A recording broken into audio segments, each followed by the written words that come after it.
موسیٰ علیہ السلام نے جواب دیا، یقیناً اللہ تعالیٰ فرماتا ہے کہ وہ گائے ایسی ہو کہ نہ جوتتی ہو کہ زمین میں ہل چلاتی ہو اور نہ کھیتیوں کو پانی دیتی ہو، صحیح سالم ہو اور اس میں کوئی داغ نہ ہو۔ انہوں نے کہا، اب تم حق لائے ہو۔ پھر انہوں نے اسے ذبح کیا اور وہ قریب نہ تھے کہ کرتے۔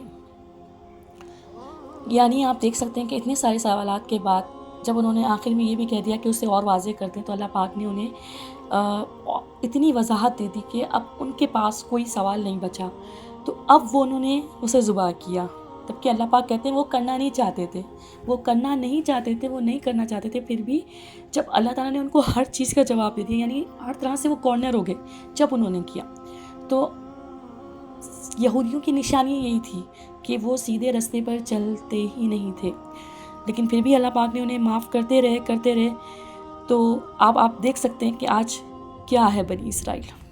اللہ پناہ دے ہمیں ان سب چیزوں سے۔